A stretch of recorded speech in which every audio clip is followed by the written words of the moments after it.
A'udhu billahi minashaitani rajim. Bismillahirrahmanirrahim. Ndugu zangu mnaonifuatilia, siku ya leo katika pitepite zangu kwenye pori nipatana na huu mti ambao kidogo nitaficha jina lake, labda kwa wale ambao watauangalia kwa makini wakiufahamu basi itakuwa ni bahati yao. Huu mti bwana, ninataka kueleza faida zake. Faida zake, iwapo unahitaji kuona majini waziwazi katika macho yako ya kimwili, sio macho ya kiroho, macho ya kimwili. Unataka kutumia majini aidha kwenye biashara zako, unataka kutumia majini kwa ajili ya kumpiga adui yako, ama unataka hata kupiga story ya majini. Vyovyote vile unataka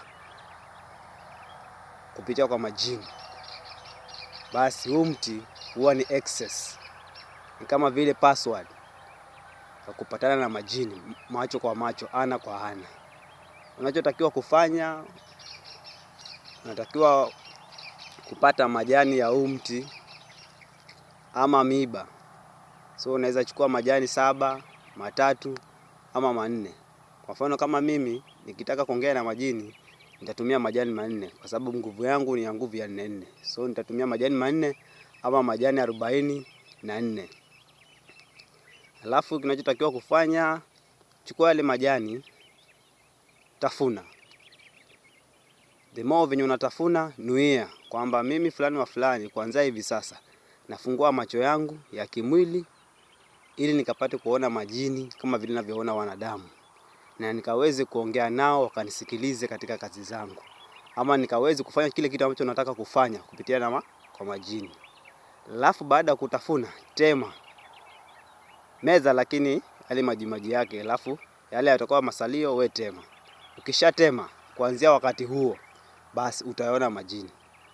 Bora tu unachostahili kuzingatia wakati wa kunuia, at least nuia majini wema, sio majini tu. Maana majini wale wachafu ndio wa kwanza ambao watakufuatilia kabla ya wale wema. So kama unanuia kwa ajili ya kuona yale majini, omba upatane na majini wema. Upatane na kina Maimuna wema, kina Subiani wema, kina majini Simba wema, hivyo majini Waarabu wema, hivyo. Alafu sema unachotaka, ama ambie kitu chochote kile ambacho wewe ulikuwa unakusudia kuonana nao.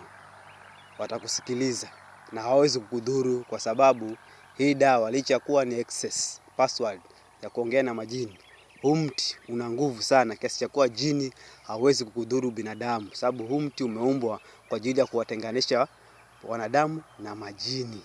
Ukiwa na huu mti hakuna jini lolote litakalo kudhuru. Ndio maana unaona huu mti una miba hivi, ni kwa ajili ya majini. Miba yake ni mirefu sana, na majini kama kuna kitu wanaogopa ni miba ama misumari.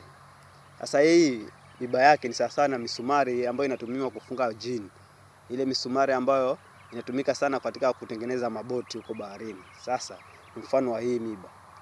So ukiwa na huu mti na ukatumia, basi inshallah utaongea na majini, utawaamrisha na watafanya chochote kile unachotaka na hawatakudhuru.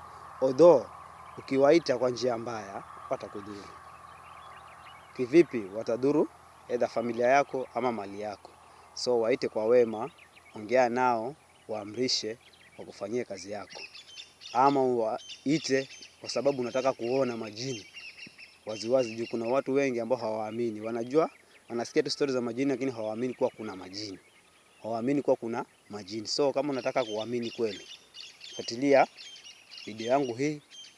Angalia huu mti vizuri. Jina nimebana kwa sababu ya usalama. Huu mti ni hatari, sio mti wa kawaida, na watu wengi hawafahamu huu mti, isipokuwa wale ambao wamechaguliwa tu wanaofahamu. Ukitaka zaidi, basi unaweza nifuatilia, ukacomment, ukalike, alafu mimi nitakujibu chenye unataka. Aidha ni huu mti ama ni dawa yake, vyovyote vile, tiba aina yote nitakusaidia inshallah.